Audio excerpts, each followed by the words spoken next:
So I think 2023, not just for Binance, but for the industry, has really been an exercise of resilience. Hi, Rachel. Thank you so much for being here with us today and giving us this interview.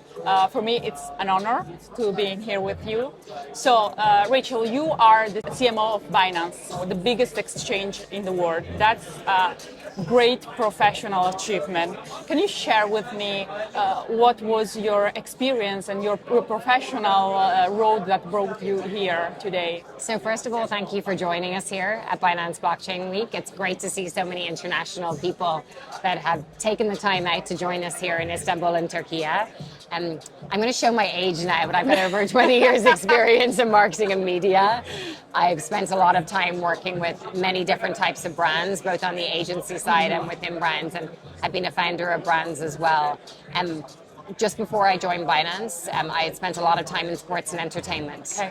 And the reason I bring that up is that's one of the reasons why I was introduced to this industry, and for both personal and professional reasons decided to fully commit to it.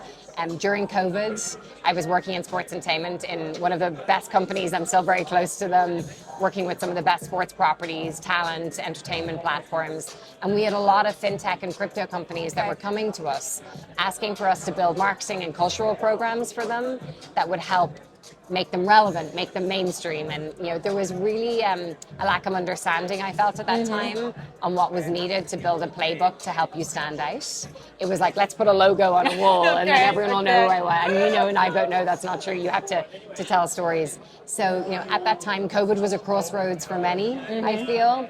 So I made the decision to have a baby, have a COVID baby, but also come full time into crypto.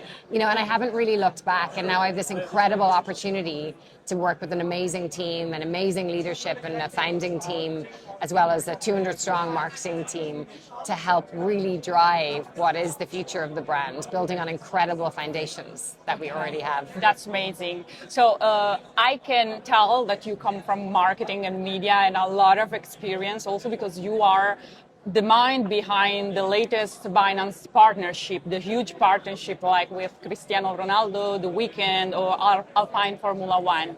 So I would like to ask you, what are the goals for Binance behind this partnership? What are you trying to achieve business-wise with this kind of collaboration?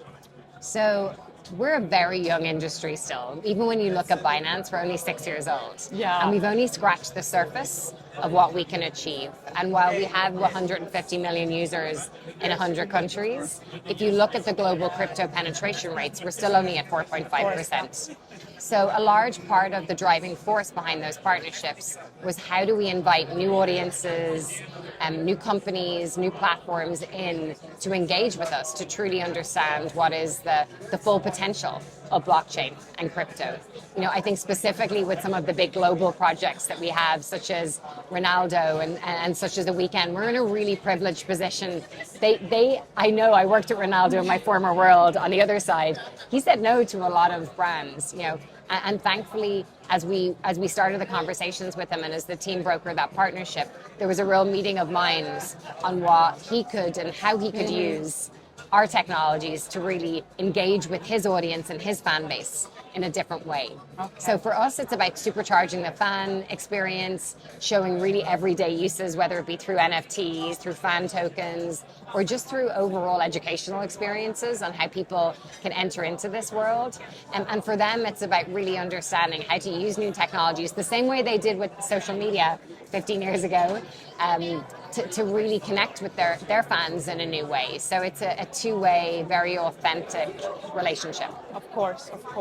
So we can expect other BOMs partnership in the next future. Yes, I think for us, it's really about double downing on partnerships. For me, we're a global brand, but it's our local countries and our communities that really drive us. So what I'm really excited, we already have some incredible partnerships, with a lot of brands in Italy and across the world. But for me, it's really about what are those local opportunities for us to really make ourselves relevant to the community in a way that connects with them emotionally.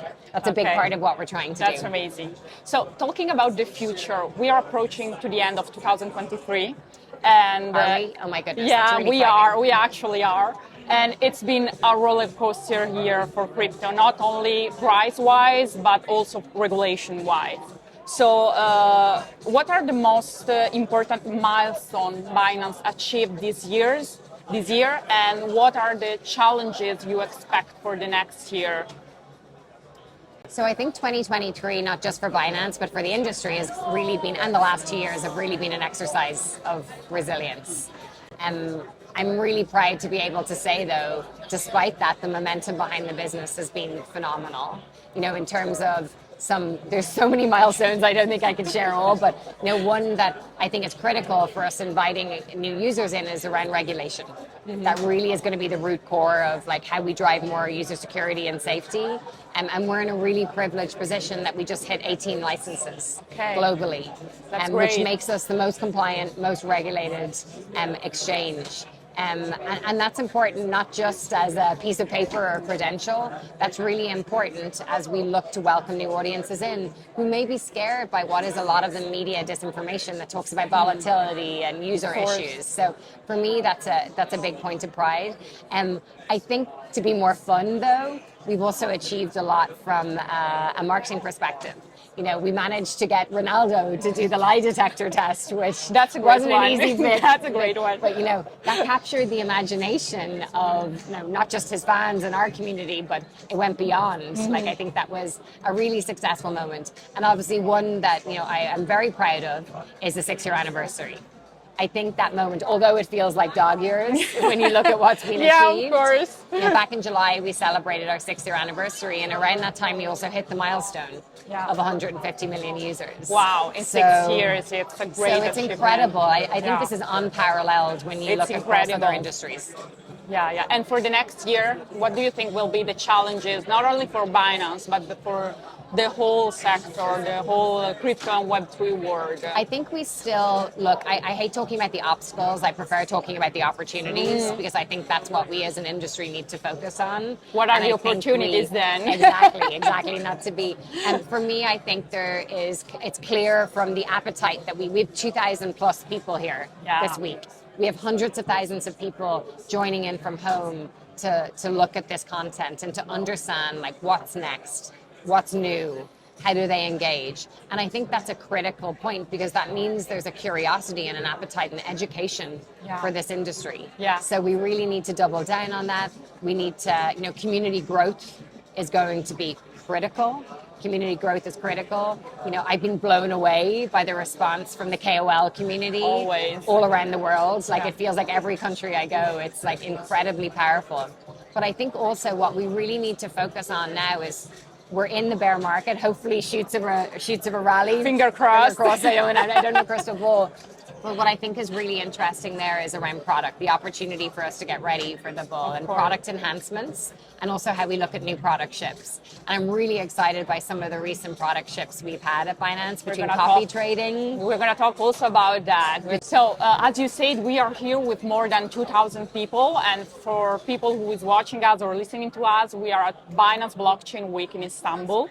So I had the chance to take part to Binance Blockchain Week in Dubai and in Paris. And it has always been an enriching experience personally and professionally. I would like to ask you, why did you choose Turkey this year? It was one of the first decisions that we had to make when I joined Binance. You know, there was a time pressure. We were a few months out from delivering the event, and it's been incredible what the team. It's actually our fourth. The first one was online during COVID. We then went to Dubai. We then went to Paris. Then we went to Dubai, and I think Turkey represents this amazing crypto crossroads. It's like truly the meeting of East and West. And with over 2 in 5 people here holding crypto, that's incredible, and representing over 40% of global trading, like it's really starting to become mainstream and every day here. And I think that the community here is incredible. It's a very positive business environment for crypto, and not just for trading. It goes beyond that. Like I've been lucky to travel here now several times. And what's been extraordinary to me is the innovations that are happening using blockchain technology across industry.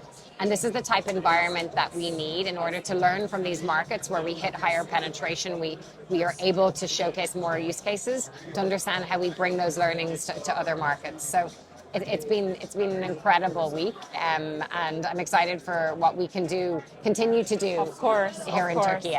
It's great because, as you were saying here, the penetration of crypto usage is huge, and it goes beyond speculation. It's like cryptos are used for everyday purchases and as a way to store value. Yeah. And all around the world, a lot of people don't think about crypto like that. So yesterday I was here, and Richard Tang announced your new product, Yes. Your Binance Web3 wallet. Can you explain me how it's different from the other products and what its purpose, why Binance chose to launch this kind of wallet right now? I think we're at this critical crossroads in crypto and in adoption. And in order to drive mainstream adoption and to truly invite new users in, we need to create products that have very strong user interfaces that are very simple to use. So while there's already incredible wallets out there in the industry, we're very lucky to have close relationships with many of them. The beauty of this product, it really bases its value proposition on simplicity, convenience, and safety. And I think that's what's critical at this moment is really, I'm thinking about this when I think about my father and how I encourage him to come into the industry. He's like my focus group. If I can get him into crypto, I won. But it's really critical about inviting, those new users in. And that's really, without going in deeply on the technical aspects, that's really what this is about. Yeah. It's about a new gateway to Web3. It's about inviting new users in, which, as you know, is the theme of this entire conference. Yeah, I know. This is something I've always admired of Binance. Like the way you strive to explain and educate the public about this word. And also another thing I've always noticed and admired about Binance is the diversity of your team. So as you surely know, crypto and Web3 are mostly men-dominated sectors right now. But something Binance always has done is giving diversity to its team. And right now, many of the top management positions are held by women, like 35%. yourself. With Catherine Chen, our head of VIP. It's huge. It's really, really, really huge. So, but if we take a look at the broader usage, crypto users, men are still the hugest percentage, are the biggest chunk of crypto users are men. So if we are striving for mainstream adoption, what do you think is the key or the strategy to onboard more women and bring more women inside this sector and make them curious about what's going on here? So this is one of the main reasons that I was attracted to Binance. Me too. It's a very multicultural, diverse team. And I think you and I both know that in order for this industry to become mainstream, that we need to have diversity of perspectives, diversity of inputs to ensure that we're building inclusive financial products that everyone can use. I've said this already today. If you don't have people with different mindsets at the table when the product is being designed, how are you guaranteed that that product is going to meet the expectations of the person that wants to use it and understands it? So that's really a big driving force. We're really lucky at Binance. 35% of our leadership team is female.